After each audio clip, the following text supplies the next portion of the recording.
అందరికీ నమస్కారం. ఓం శ్రీ మాత్రే నమః. కిందటి కథలో మనం తెలుసుకున్నాం, ఒక ఆవిడకి అమ్మవారు ఒక ధ్వని రూపంలో ఆవిడ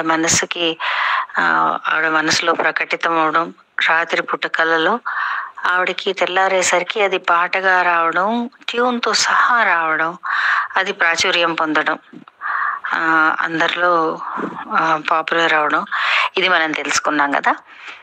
ఇప్పుడు జ్యోతి అమ్మవారి గురించి, నేను ఇంతకు ముందు చెప్పినట్టు జ్యోతి అమ్మవారి గురించి ఈవిడ రాస్తున్నారు. అక్కడ ఆవిడ దర్శనం ఇచ్చారు జ్యోతి అమ్మవారు. ఈ ఈ ఈ సిచ్యువేషన్ ఇలా పెడితే మళ్ళీ జనక్పురి వైపుకి వెళ్తే డిసెంబర్ 11వ తారీఖు, మీకు నేను డేట్లు గుర్తు చేస్తాను. నవంబర్ 30వ తారీఖు ఆవిడ ముత్తైదు రూపంగా వచ్చి పెరుగన్నం తిని వెళ్ళారు. డిసెంబర్ 3 అర్ధరాత్రి కానీ తెల్లవారుజామున కానీ ఆవిడ ఒక చోటుకు తీసుకెళ్ళి జ్యోతి స్వరూపునిగా దర్శనం ఇచ్చారు. డిసెంబర్ 11వ తారీఖు, నాకు చాలా కరెక్ట్ వివరణ తెలియదు, కానీ ఆవిడ కళలోనే మళ్ళీ ముత్తైదు రూపంలోనే ఆవిడకి వచ్చి అప్పుడు ఆవిడ ఎవరు అని ఆవిడ చెప్పారు. ఇట్లా, నేను రాజరాజేశ్వరి దేవిని, నేను చూపించిన స్థలంలో నువ్వు ఒక గుడి కట్టించాలి అన్నారు. అంటే అన్నాక ఆవిడ, అది కళ కాబట్టి ఆవిడ రియాక్షన్ ఏమీ ఉండకపోవచ్చు. తెల్లారు లేచాక మళ్ళీ ఆవిడ ఇట్లాగే కుటుంబ సభ్యులతో చెప్పడం జరిగింది. ఆవిడ అలా అన్నప్పుడు ఆవిడకి బహుశా తెలీదు అమ్మవారు ఆవిడకి ఏ రూపంలో వస్తుందనో, ఎలా ఆవిడ అమ్మవారితో మళ్ళీ సంపర్కం చేయగలుగుతారు, ఆ గుడి అనేది ఎలా కట్టగలుగుతారు అని అంత ఆలోచనలు బహుశా క్షణం రాలేదు. కానీ తెల్లారేసరికి ఆయనకి, వాళ్ళ పిల్లలకి, అందరికీ, పిల్లలు కొంచెం చిన్నవాళ్ళైనా కానీ చెప్పారు, ఇలా నాకు జరిగింది, మొన్న వచ్చిన ఆవిడ అమ్మవారేను, మనం తెలుసుకోలేకపోయామే, అయ్యో అని అనుకుంటే ఇది. కానీ ఒక మాట దగ్గర ఆవిడ ఆశ్చర్యంగా ఆలోచనలో పడింది. గుడి కట్టించు అని చెప్పారు, బాధ్యత ఆవిడకి ఇచ్చారు, కానీ ఎలా? గుడి కట్టించడం అంటే సామాన్యమైన విషయం కాదు కదా. వాళ్ళది చాలా సామాన్యమైన కుటుంబం. ఆయన గవర్నమెంట్ ఉద్యోగి, చాలా పరిమితమైన జీతం.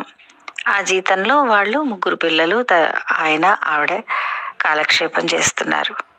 గుడి కట్టడం అంటే ఎలా కట్టాలి అని మొదటి ఆలోచన.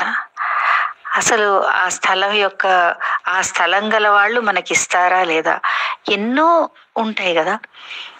అలా అనుకుని ఆవిడ ఆలోచిస్తుండగా సరే మళ్ళీ ఒకసారి వెళ్ళి ఆ స్థలం చూద్దాము అని వాళ్ళు అక్కడికి వెళ్ళడం జరిగిందనమాట. ఏ చోటైతే ఆవిడ జ్యోతి రూపంగా దర్శనం ఇచ్చిందో అక్కడికి వెళ్ళడం జరిగింది. అక్కడికి వెళ్ళాక ఇట అనుకోకుండా ఆ స్థలం పక్కనే ఇంకొక గుడే ఉంది. ఒక పెద్ద స్థలం ఉంది, ఖాళీ స్థలం, దాని పక్కన ఇంకొక గుడి ఉంది.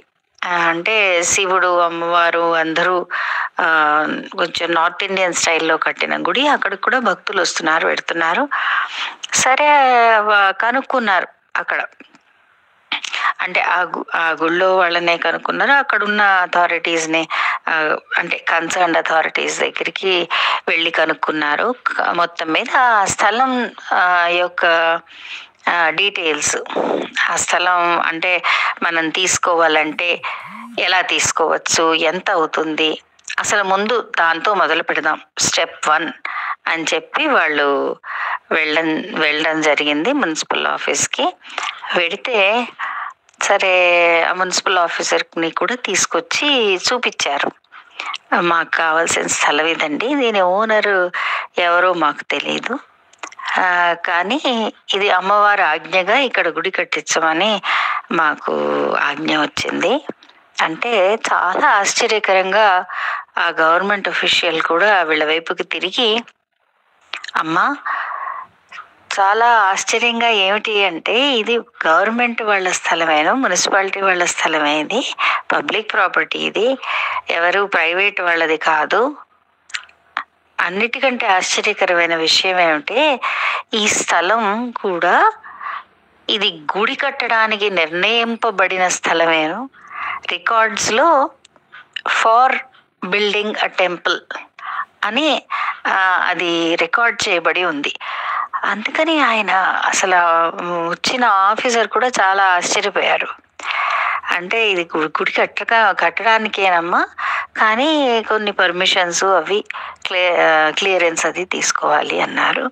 సరే, ఆ పని మీదే ఉండి వాళ్ళు ఆ స్థలానికి మొత్తం మీద అది గుడికే కేటాయించబడింది కాబట్టి, అమ్మవారు అక్కడ కట్టమని ఆజ్ఞ చేశారు కాబట్టి ఆ గుడి శాంక్షన్ వచ్చింది. నిజంగా ఆలోచిస్తేనండి, మానవ మాత్రం ఏమన్నా ఉన్నదా దీంట్లో? ఆవిడే మాయ. ఆవిడన్నీ ఊరికే మన చేత అనిపిస్తుంది మనం చేస్తున్నాము, మనం ఆశ్చర్యపడుతున్నాము, అరే ఇది మనకి చాలా కలిసి వచ్చింది, గుడికున్న స్థలమేను అని. కానీ ఇవన్నీ ఆవిడ ముందే నిర్ణయించేసుకుంది. ఆవిడికి తెలుసు ఆ స్థలం గుడికి కేటాయించబడిందని, ఆవిడికై కేటాయించబడిందనేది ఆవిడికి తెలుసు. ఎవరి ద్వారా వెళ్ళాలో కూడా తెలుసు. వాళ్ళకి ఏ విధమైన ఇన్ఫ్లుయెన్స్ లేదు, ఏ విధమైన ఆర్థిక సామర్థ్యం లేదు అని తెలిసినా కానీ ఆ మామీనే ఎందుకు ఎంచుకున్నారు అంటే అది ఆవిడ పూర్వజన్మ సుకృతమే, కేవలం ఆవిడ పూర్వజన్మ సుకృతమే, బహుశా ఆవిడ చేసిన పూజా ఫలమే. అందుకని అక్కడి నుంచి మొదలుపెట్టి అమ్మవారే నడిపించింది. ఇవాళకి నేను వెనక్కి తిరిగి ఆలోచిస్తే ఎన్నో సంఘటనలు ఆశ్చర్యపరిచేవి. ఇప్పుడు 20 కిలోమీటర్ల దూరంలో ఒక ఇంట్లో ఉండే ఆవిడ జ్యోతి స్వరూపిణి గురించి రాశారు. అది రాసిన ఆవిడకి అసలు జ్యోతి స్వరూపిణి అనే అమ్మవారు ఎక్కడ ఉందని కానీ దాని తాలూకు ఒక గుడి కట్టబడుతోందని కానీ ఏమాత్రమూ తెలియదు.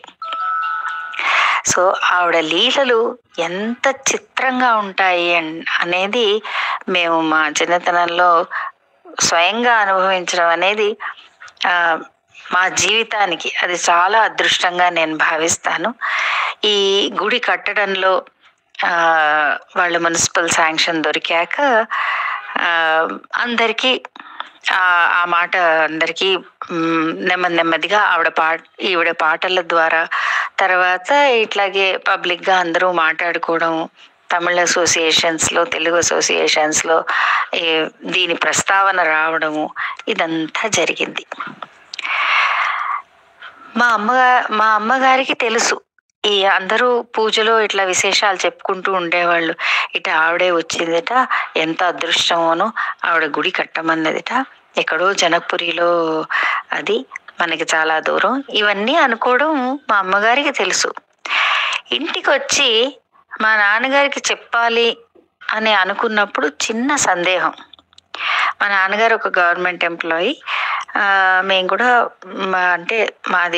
మా చాలా సామాన్యమైన జీవితం, సామాన్యమైన కుటుంబం. గుడి కట్టడానికి మేమేదో డబ్బులు ఇస్తామని కాదు, మా నాన్నగారికి చెప్పడానికి ఏమిటి ఆవిడికి అడ్డం అంటే, నేను చెప్తే వింటే నమ్ముతారా? ఇప్పుడు అదే ప్రశ్న నేను కూడా బహుశా మీ అందరినీ వేయచ్చు. ఇది ఇలా ఆవిడ వచ్చారని, ఆవిడ గుడి కట్టమన్నారని, ఇలా ఒక ఆవిడ మీద పాటలు రాశారని, ఇక్కడి స్ఫురణ అక్కడికి వచ్చిందని నేను ఎవరికైనా చెప్తే మీరంతా నమ్ముతారా? సఖ్యం కాదు కదా. కానీ ఇది మా కళ్ళ ముందే జరిగింది. అలాగే మా అమ్మగారికి కొంచెం సందేహపడ్డారు. మా నాన్నగారికి ఎలా చెప్పాలి, ఎందుకు చెప్పాలి అనేది తర్వాత వస్తుంది మాట. పంచుకోవాలి కదా, ఏదన్నా చాలా ఆనందం కలిగితే మనం పంచుకోవాలనుకుంటాం. కాబట్టి ఒకానొక శుభ సమయాన మా నాన్నగారికి ఈ కథ అంతా వివరించడం జరిగింది.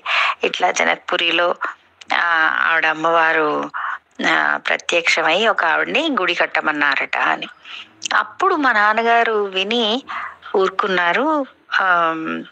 మామూలుగా మామూలుగానే అవునా అని ఆశ్చర్యపోయారు. అప్పుడు మా నార్మల్ రియాక్షనే ఇచ్చారు. కానీ ఆ తర్వాత కొన్ని సంఘటనలు మా నాన్నగారినే ఆ యొక్క గుడి వెలిసే కార్యక్రమానికి ఆవిడ ఎంత దగ్గరగా తీసుకెళ్లారో ఆ అనుభవాలన్నీ నేను నెక్స్ట్ నా ఎపిసోడ్లో పంచుకుంటాను. ఆ అమ్మవారి ఆజ్ఞ పాటిస్తూ అసలు ఏమేమి మార్పులు నేను పిల్లగా చూశాను, మా అప్పు చెల్లెలు పిల్లగా చూశారు, ఇవన్నీ నేను నెక్స్ట్ ఎపిసోడ్లో నేను మీతో పంచుకుంటాను. మీరందరూ కూడా నేను ఈ కథలు చెప్పడానికి కారణం ఏమిటి అని అడగచ్చు. నాకు కూడా తెలియదు. అలనాడు ఆవిడ ముత్తైదుగా వచ్చి ఆవిడ ఎలా అయితే గుడి కట్టమని అడిగిందో, ఈ దసరా మొదలైనప్పుడు మా అమ్మాయి తన ఛానల్కి పాటలు పాడమ్మా అని అడిగింది. పాటలు ఎందుకు కూర్చుని పాటలు పాడటానికని ఏం పాట పాడాలని ఆలోచిస్తుంటే నేనెందుకు నాకు తెలిసింది చెప్పకూడదు అని అనిపించి ఈ సిరీస్ మొదలు పెట్టాను. మీరందరూ ఆదరిస్తారు అని అనుకుంటాను. దీని యొక్క పర్పస్ ఏమై ఉండొచ్చని నేను నాకు తోచిన నా చాలా చిన్న జ్ఞానంతో నేను చివరి ఈ ఎపిసోడ్స్ అన్నీ అయిపోయాక నేను ముగించే ముందర నేను చెప్తాను. ఇవాళకి ఇంతటితో ముగిద్దాం. స్వస్తి. ఓం శ్రీ మాత్రే నమః. విన్నారు కదా మా అమ్మ చెప్పిన కథలు. మీకు నచ్చుతున్నాయి అని అనుకుంటున్నాను. నచ్చితే లైక్ చేయండి, షేర్ చేయండి, కమెంట్ చేయండి. మీ సజెషన్స్ని మాకు ఇస్తారు అని నేను అనుకుంటున్నాను. చాలామంది సబ్స్క్రైబ్ చేసుకోకుండా ఛానల్ని చూసుకుంటున్నారు. సబ్స్క్రైబ్ చేయండి.